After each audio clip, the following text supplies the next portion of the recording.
I realize it's been a while since I've done like a day in the life video, and I should take these glasses off because I'll explain that later.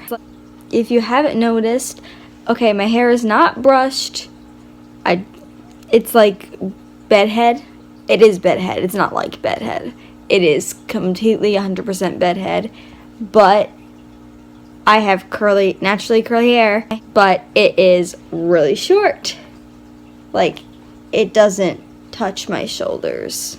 It's like, so it's a bob cut. Basically, my hair was starting to get like here, which was like long. Not really, but I like my hair long to like here and curly because it just spirals down and it looks really pretty. I'll put like a picture of how I actually like it.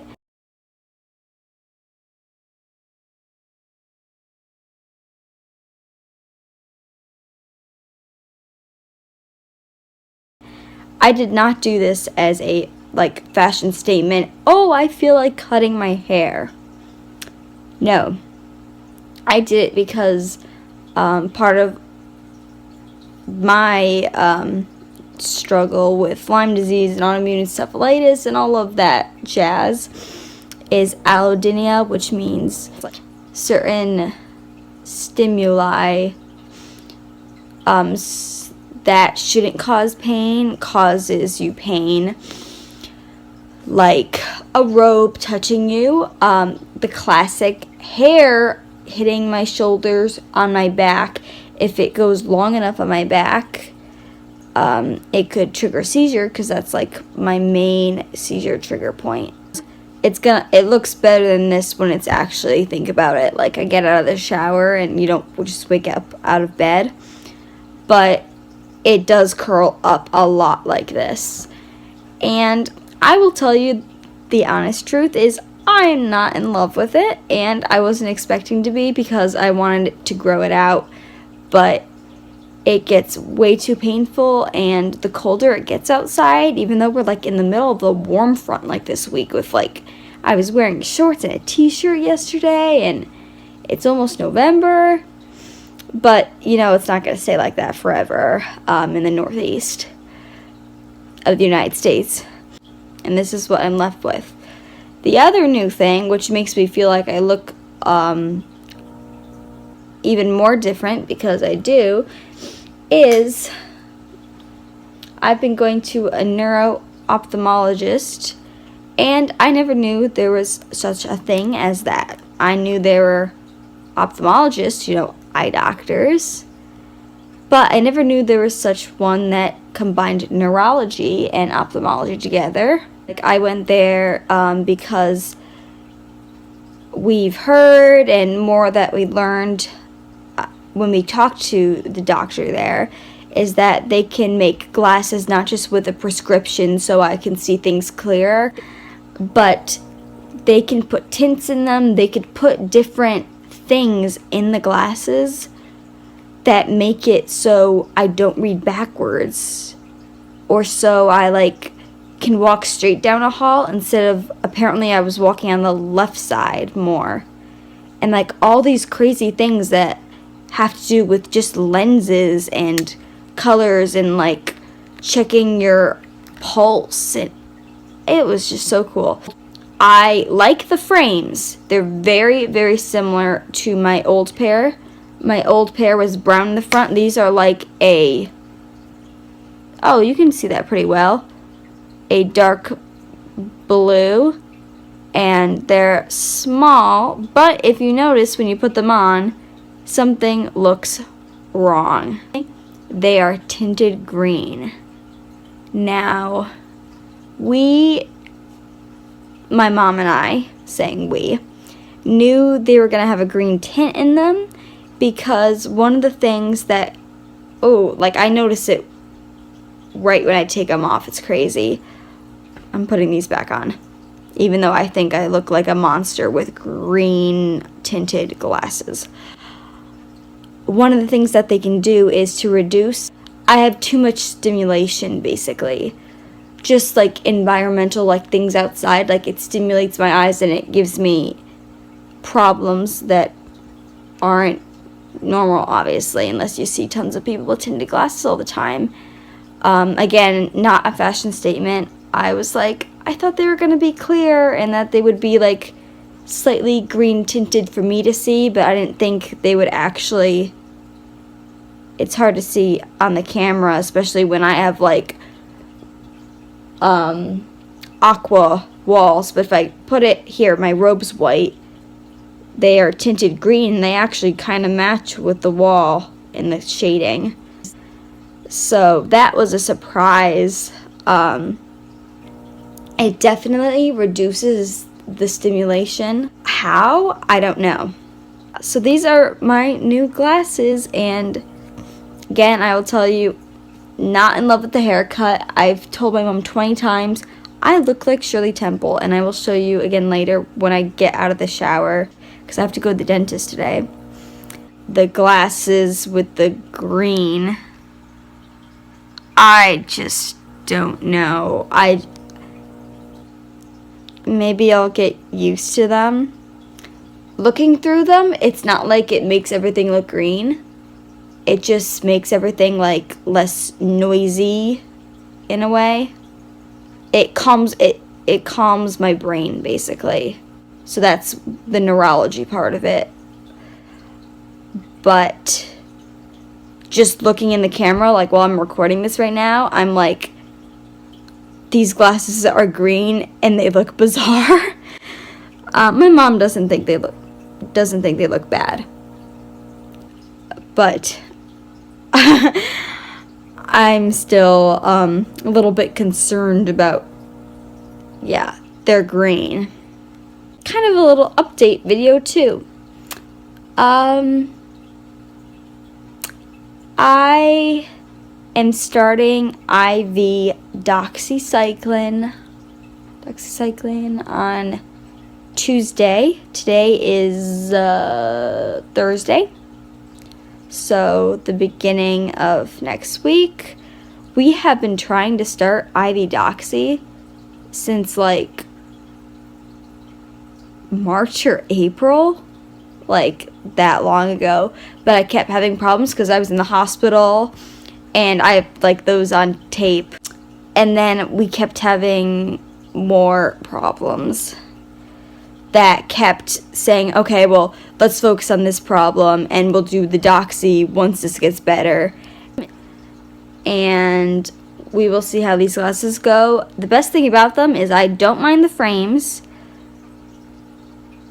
even though, of course, I'm just so used to myself without glasses and with long curly hair, so I just look completely different. They do help with the stimulation, so I can't complain about that. I'm just complaining about the color, and I think I just need to get over it. But yeah, you can see the green tint in them, and when they're on my face. Maybe give me a week and I'll be like over it, but right now I'm just kind of freaked out that the glasses are green, and I'm like, what the heck? So I have my dentist appointment at like 2:30. Luckily, it's in the same town that I live in, so it's like less than 10 minutes away, which is like the closest appointment I've ever had in my life. So that's good, but it's still not too long from now. So I have that, and I'm going to go with my mom to her work at gymnastics tonight and see how that goes with my glasses, because I can actually see people across the gym and it won't be blurry. But if you think I look like Shirley Temple, then let me know, because I agree with you. So I will be starting IV doxy on Tuesday, right after IVIG, which is on Sunday, a couple days after. And we don't know how long I'm going to be on it. We're going to like try it and like see how it goes and base it off that, which is good. Which means since I'll be doing it twice a day, each infusion lasts an hour. Doxy's like one that takes a while compared to when I was on IV Rocephin. It would take 30 minutes, and it was in one of those cool bubble things. These don't get the cool bubble things, unfortunately. I'll definitely do a video on all the IV Doxy stuff. That'll be cool. It just hangs in like a little saline looking bag, just like hanging up an IV thing. I will be accessed by my port the whole time until we decide to take me off, or I don't know how long I'm going to be on this. So I'm going to go back to baths because I swear I'm going to get the dressing wet when I shower, and you can't do that. Like, it's unsafe. So I might as well stick to doing what I know I won't mess up doing. They did say I'm allowed to... I was wondering if you could, like, sweat, because you're not supposed to get the dressing wet, because water and, like, anything wet infection can come from that, because bacteria can grow off of it. Sweat was not a problem, and I can change the dressing if I have to, if it like starts to come off. So I was like, okay, I'm good. It's not a big deal. I'll wash my hair in the sink, and it's not like I have that much to wash anyway. So it'll be easy. But I'll enjoy some nice long showers until then. One random thing about the dentist today is, I'm sure people are very familiar with that. Like, you go to the dentist, they clean your teeth, and they often or always or mostly use like a fluoride thing after. Now, fluoride is a neurotoxin. I'm not sure if I've talked about this in another video. It is a neurotoxin. People used to think that fluoride was good for you, and it's not. And I'm not sure if the dentist, because I haven't been to this one in a while, if they still use fluoride stuff, and like some dentists say it's fine. I swear I'm bringing my own Tom's fluoride-free toothpaste with me, and especially because I'm 19, I'm technically an adult, even though like I'm really not an adult. I still live in my parents' house. I don't, I can't pay for my own rent. I don't have a car. Like, I'm not an adult. I think it's stupid when people think they're 18. They just think they're an adult. I'm bringing my own toothpaste, but since I am an adult, I'm like, you can't make me use the fluoride toothpaste if I don't want to, because I don't want neurotoxins going up into my brain when I already have brain diseases. And I have, of course, being really interested in health and science in the medical field, watched tons of things about fluoride and chemicals and toxins, and there is no way that they're letting that fluoride in my mouth. And I'm going to ask them, is that the fluoride stuff? Does that have fluoride in them? Does that have fluoride in it? Does that toothpaste have fluoride in it? Or if so, they're using my Tom's toothpaste.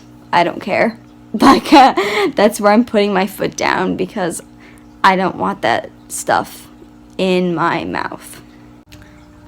So I think that's all I'm going to do for today. I'll do an updated what happened at the dentist video to see how the fluoride thing went. That's basically the only controversial thing of the day. And when I start Doxy on Tuesday, I will be making videos about that, which will be interesting. That'll be informative. I'm excited about that. Little mini update for me, Lyme disease and all that comes with it has made me have to change my appearance in a way that I would have never done if I didn't have to. Would not have the short hair and would not have the green glasses.